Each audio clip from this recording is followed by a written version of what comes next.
আসসালামু আলাইকুম সুপ্রিয় দর্শক সবাইকে আবারও স্বাগতম জানাচ্ছি। আজকে আমরা দেখব হটস্পট জোন কনফিগার করার পরে আমরা ব্রাউজার সার্ভার কানেক্ট করার পর আমাদের যে জিনিসটি লাগবে, আমাদের ইউজার কানেক্ট করতে হবে। ইউজার কানেক্ট করার জন্য আমরা এপি ইউজ করব, এপি। হ্যাঁ, বাট আমাদের কাছে যদি এপি না থাকে, এপি তো অনেক আলাদাভাবে পারচেস করে ইউজ করবেন। আপনারা যারা প্রফেশনালি কাজ করবেন তাদের জন্য আলাদা করে বড় ধরনের এপি কিনে এনে এলাকার বিভিন্ন জায়গায় পয়েন্ট করে করে লাগিয়ে আপনাদেরকে নেটওয়ার্ক করতে হবে। তো আমরা এখানে এখন দেখাবো যে এপি না কিনে নর্মালি আপনার ঘরে থাকা বা আপনার বাজার থেকে নর্মাল যে রাউটারগুলো, ওয়াইফাই রাউটারগুলো রয়েছে, সেগুলোকে দিয়ে আপনি কিভাবে এপির কাজ করাতে পারবেন। হ্যাঁ, যেমন টিপি লিঙ্কে এপি মোড রয়েছে, বিভিন্ন রাউটারে এপি মোড থাকে, বাট যে রাউটারগুলোতে এপি মোড নেই সেই রাউটারগুলোকেও আপনি কিভাবে শুধুমাত্র ওয়্যারলেস হিসেবে ইউজ করাতে পারবেন। সেটা করার জন্য আমরা একটি নেটিসের রাউটার নিয়েছি, WF2409E। এই মডেলের একটি নেটিস রাউটার নিয়েছি যেটাতে এপি কনফিগারেশন করার সিস্টেম নেই, বাট আমরা এটাকে ডিএসসিপি সার্ভারকে ডিজেবল করে এটার শুধুমাত্র ওয়্যারলেসটাকে আমরা ইউজ করব। তো সেটা করার জন্য আমরা এই নেটিসের রাউটারটাকে অ্যাক্সেস করতে হবে। অ্যাক্সেস করার জন্য আমরা নেটিসের রাউটারটিকে রিসেট করে নিয়েছি। আপনাদের যদি নতুন রাউটার হয় তাহলে রিসেট করার প্রয়োজন নেই, পুরাতন রাউটার হলে অবশ্যই রিসেট করে নিতে হবে। রিসেট করার পরে এটার পিছনে যে আইপিটা রয়েছে সেই আইপির মাধ্যমে আমরা অ্যাক্সেস করব। অ্যাক্সেস করার জন্য আমরা ল্যান কেবলের যে পোর্টগুলো রয়েছে, আমার এই রাউটারটাতে 4টা ল্যান পোর্ট রয়েছে। এখান থেকে আমি একটা ল্যান পোর্টের মাধ্যমে আমাদের পিসির সাথে কানেক্ট করে নিয়েছি। পিসির সাথে কানেক্ট করে আমি কিন্তু কোনো ধরনের আইপি দেইনি, বাট আমি একটা আইপি পাবো। এখন দেখি কত আইপি আমি পাই, চাইলে সেই আইপি দিয়েও আমরা ঢুকতে পারবো। দেখেন আমাদের এই ল্যান অ্যাডাপ্টারের মধ্যে আমরা কত আইপি পাচ্ছি সেটা আমাদের এই ল্যান অ্যাডাপ্টারে দেখাচ্ছে। যেহেতু আমরা এই ল্যান কেবলের সাথে আমরা 2 আইপি দিয়ে কানেক্ট হয়েছি এই রাউটারের সাথে, এবং এটার গেটওয়ে হলো 1.1। যাই হোক, যেহেতু 1.1 হলো গেটওয়ে, আমরা 1.1 গেটওয়েকে ইউজ করেও ঢুকতে পারবো। আমরা চাইলে নেটিসের একটা ডিফল্ট রয়েছে, netis.cc, এটাতে হিট করেও আমরা ঢুকতে পারবো। আমরা netis.cc দিয়েও ঢুকতে পারতেছি, এবং আমরা আরেকটি কাজ করতে পারি। আমরা যে 1.1 আইপি পেয়েছি সেই 1.1 আইপি দিয়েও আমরা ঢুকতে পারবো। সাধারণত নেটিসের ডিফল্ট আইপি 1.1ই থাকে। যাই হোক, এটা আসার পরে আমরা একদম ডিফল্ট মোডে এই নেটিসের রাউটারটাকে পাচ্ছি। তো এটাতে আমাকে সর্বপ্রথম যে কাজটা করতে হবে সেটা হলো, আমরা চাইলে ডাইনামিক, এখানে আমরা কিছু করব না, কুইক সেটআপে আমরা কোনো কাজ করব না, আমরা সরাসরি অ্যাডভান্সে চলে যাব। অ্যাডভান্সে গিয়ে আমরা আমাদের কাজগুলো করব। আমরা অ্যাডভান্সে চলে গেলাম। অ্যাডভান্সে চলে গিয়ে আমাদের সর্বপ্রথম কাজ করব, আমাদের ওয়্যারলেস নেটওয়ার্কটাকে চেঞ্জ করব। ওয়্যারলেস নেটওয়ার্কে গিয়ে আমরা ওয়্যারলেস সেটিংয়ে চলে যাব। এখানে ওয়্যারলেস সেটআপ আমরা অবশ্যই এনাবল রাখবো। এখানে কোনো ধরনের কোনো কিছু চেঞ্জ করার প্রয়োজন নেই, শুধুমাত্র আমরা এসএসআইডিটি চেঞ্জ করব। NITS, আমাদের এসএসআইডির নাম দিলাম NITS। এখানে ব্র্যান্ড চেঞ্জ করার প্রয়োজন নেই, এখানে যা আছে সবই দিতে পারেন। এখানে পাসওয়ার্ড যে অপশন রয়েছে, ডিফল্ট পাসওয়ার্ড হলো পাসওয়ার্ড, বাট আমরা ডিফল্ট পাসওয়ার্ডটা রাখবো না। আপনারা আমাদের যেহেতু আমরা এখানে দিব, ওপেন নেটওয়ার্ক দিব, তাহলে আমরা নান দিয়ে দেবো। হ্যাঁ, আমাদের কোনো ধরনের পাসওয়ার্ড প্রয়োজন নেই। আমাদের যে কেউ চাইলে যেন আমাদের এই NITS যে এসএসআইডিটি রয়েছে সেটার মাধ্যমে কানেক্ট হতে পারে। আমাদের প্রসেসটা হলো যে আমাদের যে কোনো ইউজার ফ্রি নেটওয়ার্ক হিসেবে কানেক্ট করবে। কানেক্ট করার পরে আমাদের হটস্পটের পেজটা যেন তারা দেখতে পারে। হ্যাঁ, এটা হলো আমাদের উদ্দেশ্য। যাই হোক, আমরা এখানে সেভ করে দিলাম। আমাদের ওয়্যারলেস নেটওয়ার্কটা ওকে হয়ে গেছে। আমরা দেখি ওয়্যারলেস নেটওয়ার্কটা আসলেই ওকে হয়েছে কি না। দেখেন, আমরা এখানে যদি নিচের দিকে দেখি আমাদের NITS আসবে। সরি, আমি কনফিগারেশন শেষ করলে তারপর আসবে। যাই হোক, আমাদের NITS আমরা পাসওয়ার্ড ছাড়া একটি ওয়্যারলেসের নাম সেট আপ করলাম। নাম সেট আপ করার পরে আমাদের ওয়্যারলেস সেটিংয়ের কাজ শেষ।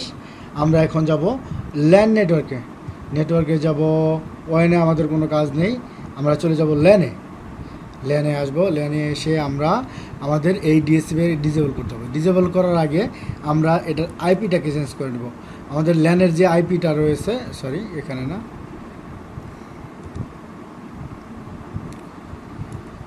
এখানে আমাদের ল্যানের যে আইপিটি রয়েছে, এই যে ল্যান আইপি অ্যাড্রেস যে অপশনটি রয়েছে, এখানে আমরা ল্যানের আইপিটাকে চেঞ্জ করে নিব।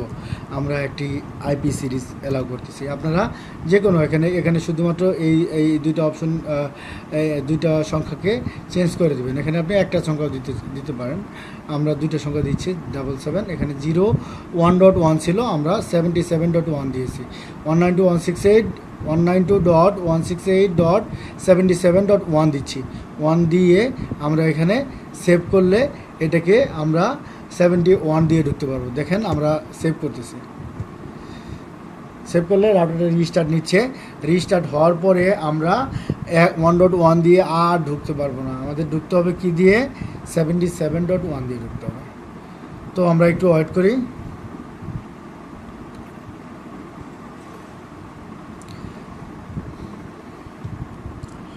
তো আমাদের রিস্টার্ট প্রায় কমপ্লিটের দিকে।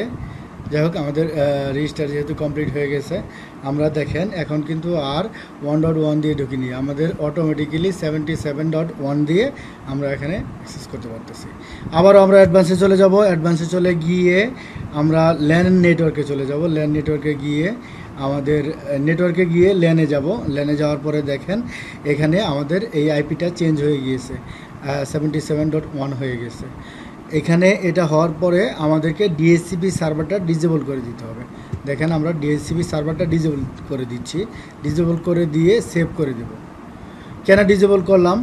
ডিজেবল করার মেইন কারণটা হচ্ছে আমাদের আইপি তো আমরা এই রাউটার থেকে জেনারেট করব না, আমরা রাউটার জেনারেট করব আমাদের মাইক্রোটিক। আমাদের মাইক্রোটিক থেকে আইপি জেনারেট করবে, সেই আইপিগুলো আমাদের ইউজাররা পাবে।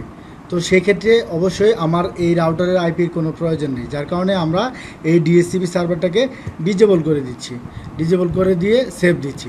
সেভ দেওয়ার সাথে সাথে আমাদের এই রাউটারটার ডিএসসিপি সার্ভার অকার্যকর হয়ে যাবে, এই ডিএসসিপি সার্ভার আর কাজ করবে না।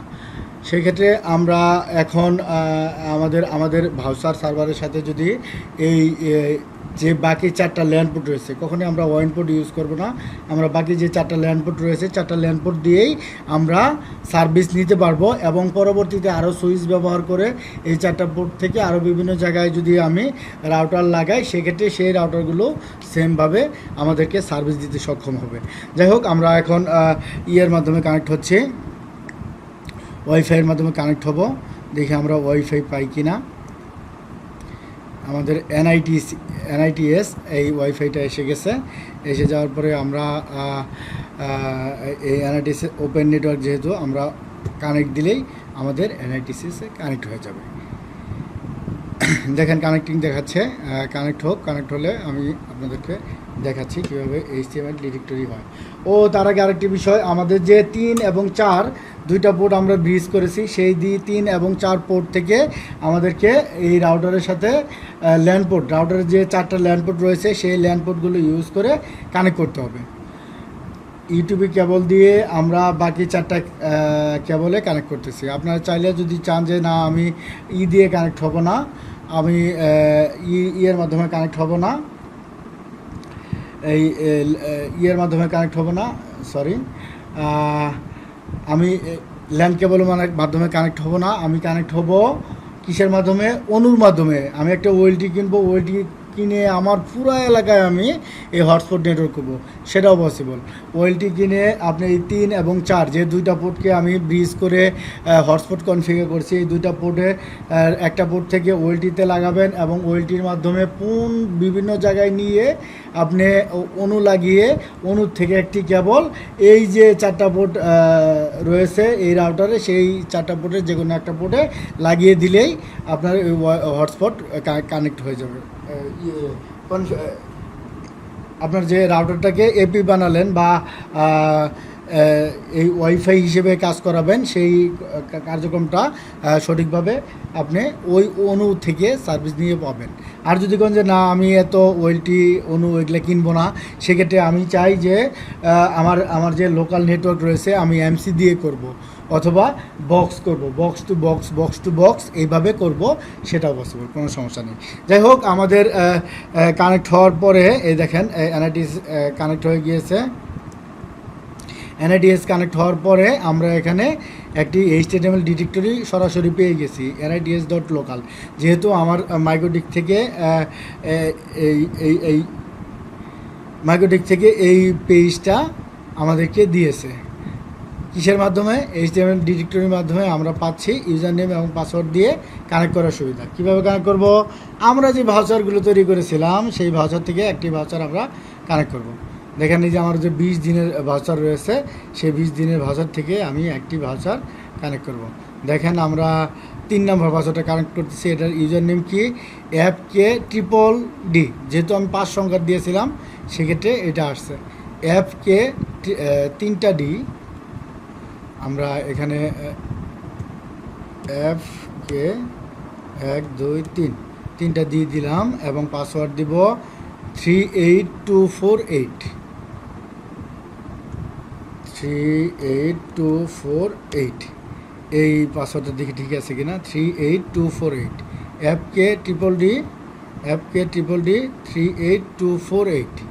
যেহেতু আমরা মাইক্রোডিকের মধ্যে ভাউচার সফটওয়্যারের মাধ্যমে এই ভাউচারগুলো জেনারেট করেছি, এই ভাউচারগুলোকে আমরা কানেক্ট করতে পারবো। আমরা কানেক্টে ক্লিক করলাম। কানেক্ট ক্লিক করার সাথে সাথে ইউ আর লগড ইন, এবং লগড ইন হওয়ার সাথে সাথে মাইক্রোসফটের পেজের যে মাইক্রোসফটের MSN যে সার্চ বারটা, সেটা আমরা দেখতে পাচ্ছি। যাই হোক, আমরা fast.com-কে এখন সার্চ করব। কেন সার্চ করব? আমরা যে ব্যান্ডউইথটি অ্যাসাইন করেছি সেই ব্যান্ডউইথটি আমরা পাই কি না সেটা দেখব। দেখেন আমরা ব্যান্ডউইথ অ্যাসাইন করেছি 8 Mbps। আমরা 8 Mbps ব্যান্ডউইথের উপরে কখনোই পাবো না, 7.3 পেয়েছি। তার মানে 8-এর নিচে। আমি সবসময় 8-এর নিচে ব্যান্ডউইথ পাবো। আমার ব্যান্ডউইথ যদি অ্যাভেলেবেল থাকে, আমি 8-এর নিচে ব্যান্ডউইথ আমরা সর্বোচ্চ 8 Mbps পর্যন্ত ব্যান্ডউইথ পেতে পারি। আমার আইএসপি আমাকে যে ব্যান্ডউইথ প্রোভাইড করেছে, সেই ব্যান্ডউইথের কারণে আমি ফুল ব্যান্ডউইথ পাচ্ছি না। আর রাত্রিবেলা একটু ব্যান্ডউইথ প্রেশার থাকে, সেই কারণে পাচ্ছি না। যাই হোক, আমরা সর্বোচ্চ 8 পর্যন্ত পাবো। যেহেতু আমি 8 Mbps দিয়েছি, 8 পর্যন্ত পাবো, এর উপরে পাবো না। দেখেন 7.5 পেয়েছি, তার মানে 8-এর কাছাকাছি।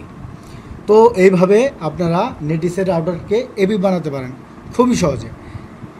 এবি বলতে এটা শুধুমাত্র এই নেটিসের রাউটারটা এখন বর্তমানে শুধুমাত্র ওয়্যারলেস ফ্রিকোয়েন্সি দিচ্ছে। সব কার্যক্রম হচ্ছে মাইক্রোডিক রাউটার থেকে। দেখেন আমরা ওয়্যারলেস ল্যানে যখন যাব, দেখেন আমরা কোন আইপিটা পেয়েছি। ওয়্যারলেস ল্যানের প্রপার্টিসে গিয়ে যদি আমরা আইপি চেক করি, তাহলে আমাদের মাইক্রোডিকের যে আইপি পোল রয়েছে, সেখান থেকে আমরা আইপি পেয়েছি। দেখেন এখানে আমরা আইপি পেয়েছি 10.15.16.254। এটা কিন্তু আমাদের মাইক্রোডিকের হটস্পটের জন্য এই আইপিগুলো আমরা অ্যালাউ করছিলাম। এই দেখেন এটা 300 Mbps আমি 2.4 GHz ওপেন নেটওয়ার্কে কানেক্ট হয়েছে। কানেক্ট হয়ে আমি এই আইপি পেয়েছি এবং আইপি ভার্সন 6-এর জন্য এই আইপি পেয়েছি। যেহেতু আমি আইপি ভার্সন 4 দিয়ে ব্যান্ডউইথ পাচ্ছি, তাহলে আমি এই আইপি দিয়ে ব্যান্ডউইথ পাচ্ছি। তো ধন্যবাদ, সবাই ভালো থাকবেন, সুস্থ থাকবেন। কারো কোনো কোশ্চেন থাকলে অবশ্যই কমেন্ট করতে পারেন। ভালো থাকবেন, আল্লাহ হাফেজ, আসসালামু আলাইকুম।